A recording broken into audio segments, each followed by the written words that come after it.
Hello, இப்போ நாம் பார்க்க போகிறது மீனை எப்படி வந்துட்டு கழுவணும் அப்படின்னு சொல்லிட்டு எல்லாருக்கும் தெரியும் எப்படி கழுவணும் அப்படின்னு சொல்லிட்டு. ஆனால் இப்போ இந்த வீடியோவில் வந்துட்டு நான் எப்படி கழுவுறேன்றதை பாருங்கள். அதில் என்னென்ன பெனிஃபிட்ஸ்லாம் இருக்குது அப்படின்றத வாட்ச் பண்ணிக்கோங்க.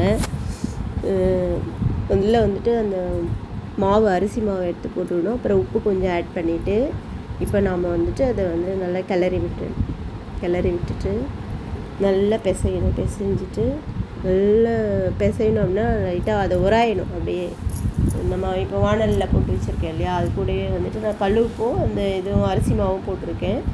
இட்லிக்கு அரைச்சி வச்சுருக்கலாம் அந்த அரிசி மாவு, அது போட்டு நல்லா வந்துட்டு உராய்ஞ்சிடணும். அது எந்த அளவுக்கு வந்துட்டு உராயிரும் அப்படின்றது வந்துட்டு ஒரு பக்குவம் இருக்குது. அது வரைக்கும் வந்துட்டு நல்லா வந்து அந்த கவுச்சி வாடை போகிற அளவுக்கு உராய்ஞ்சி எடுத்துக்கிடணும். பாருங்கள், ஒவ்வொரு பீஸாக வந்துட்டு வந்து அதை கொஞ்சம் தேய்ச்சி எடுக்கும்போது அதில் இருக்கிற அந்த வழவழன்னு இருக்கும் இல்லையா, அதெல்லாம் வந்துட்டு வெளியில் வந்து வாஷ் பண்ணி எடுத்துக்கணும். இப்போ வந்துட்டு தண்ணி நல்லா திறந்து விட்டுட்டு நம்ம வந்துட்டு மீன் வந்து வாஷ் பண்ணணும். ஒன்று எடுத்து அது வந்து பாருங்கள், அதை எடுத்து பாருங்கள். ஒவ்வொன்றா வந்துட்டு பல வரோம் பாருங்கள். முதல்ல குழன்னு இருக்குமா, இப்போ பார்த்திங்கன்னா க்ளீனாகிடும். அப்படி கொஞ்சம் கூட பேட் ஸ்மெல்லே வரவே வராது. அந்த நீச்சி நாத்தம் கவுச்சின்னு சொல்லுவோம் இல்லையா, அது வந்துட்டு இருக்கவே இருக்காது. நல்லா சுத்தமாக க்ளீன் ஆகிடும். பாருங்கள், மீனும் வந்துட்டு நம்மளுக்கு நல்லா ருசியாக இருக்கும். அப்படியே இந்த நீச்சி வாடெல்லாம் போயிட்டு ஃப்ரெஷ்ஷாக நல்ல ஒரு வறுக்கும்போது நல்ல ஒரு வாசனையை வந்து கொடுக்கும்.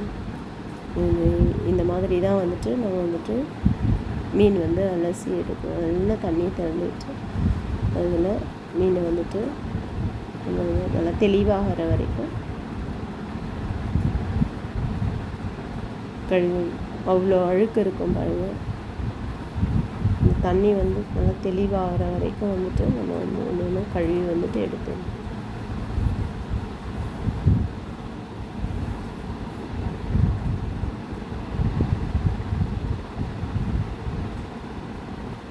ஒரு பீஸாக எடுத்து வேறு ஒரு பாத்திரத்தில் வந்து நம்ம வந்து மாற்றி எடுத்துக்கிட்டு அந்த தண்ணி வந்து இப்போ வந்து ஊற்றிடணும். அது வேறு ஒரு ஃப்ரெஷ்ஷாக திரும்பியும் வந்துட்டு தண்ணி குடித்து அதில் எல்லாம் சொல்லணும்.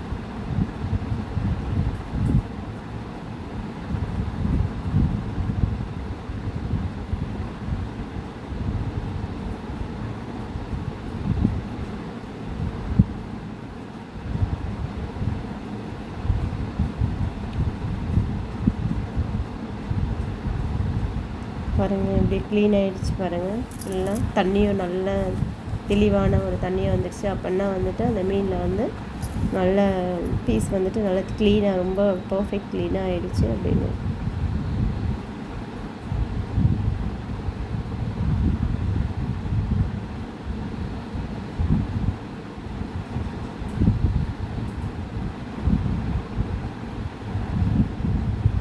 நல்லா வாஷ் ஆகிருப்பாங்க.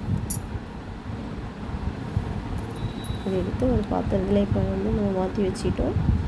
இந்த கடாயில் இருக்கிற தண்ணியை வந்துட்டு நம்ம வந்துட்டு ரெஃப்ரெஷ் பண்ணலாம்.